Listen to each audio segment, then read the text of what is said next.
How we doing today, YouTube? So today we've got a Audi. It is a Q3.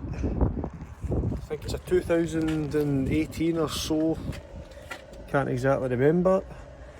Private registration. Anyway, we've got a complaint of the DPF warning light comes on intermittently. Apparently, it's had DPF fluid, cleaning fluids chucked through it.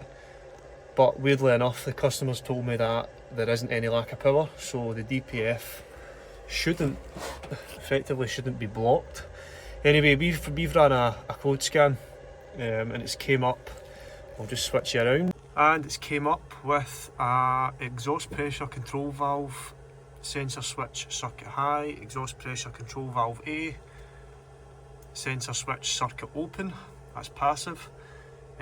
Exhaust pressure control valve, sensor switch, circuit range performance. Now these are the three fault codes that are causing this light to come on. I've checked the DPF soot level, there's literally nothing, very little soot, and it goes like the clappers, so there isn't any restriction in that DPF. So what I've done is, well, what I'm going to do is look at these three faults. These are the ones that are highlighted, and I'll run you through the testing that I do on these.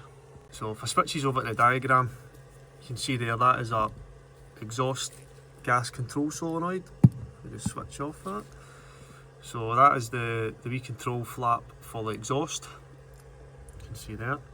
So from here you've got, I'll just get a pen. So these two are the pressure, is a pressure sensor and a neutral position sensor.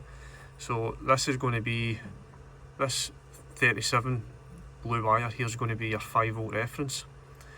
That's feeding the three of these, so it's feeding the control solenoid for the position, it's feeding the pressure sensor, and it's feeding the neutral position switch. So we're going to check that 5 volt reference. We've actually actuated the motor, so we know that works. We've actuated that with the top on, that works fine. So that's what we're going to do. We're going to check the 5 volt reference voltages, make sure everything's alright, do a standard wiggle test, take it for that. Try to squeeze under here. So we're underneath the car, we've got a good air flare on the subframe.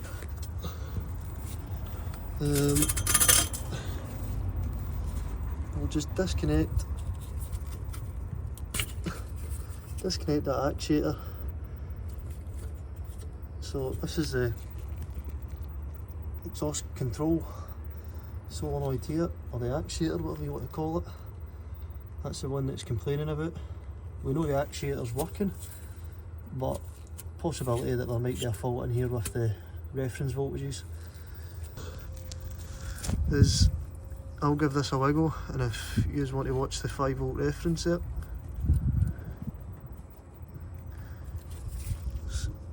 zoom in on that. I did get that to play up. So there you go, look, just the voltage fluctuating there.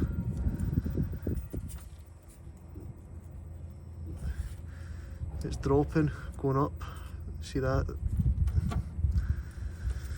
So we'll test the next pin, if I can. In fact, I can actually see what the issue is. So if I stick this further back a wee bit. If you look in there, if I can zoom in anywhere. Come on.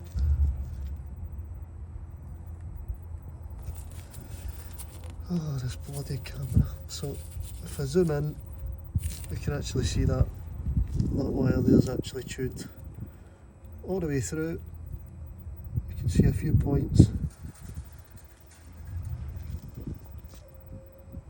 Yep, so right in, there we go. So that's the repair done.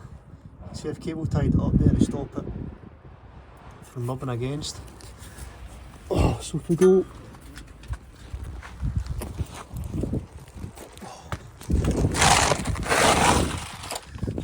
through all this dirt.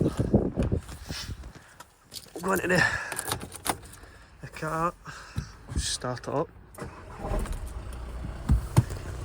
So the engine management light's already went out, but we'll go to DTCs. Let's see what we've got.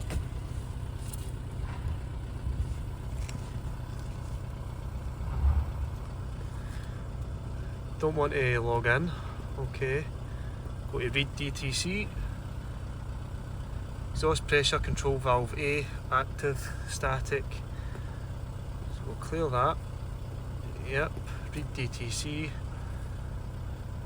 Recycle the ignition. Do this a couple of times.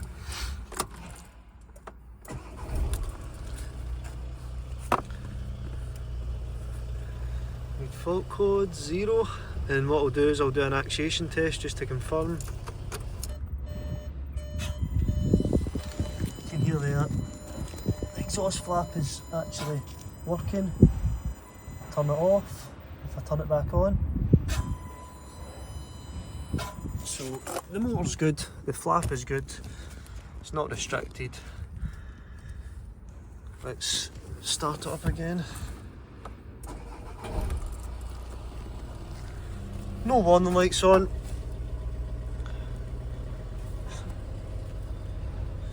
No DTCs. We're good to go. Thanks for watching. See you next time.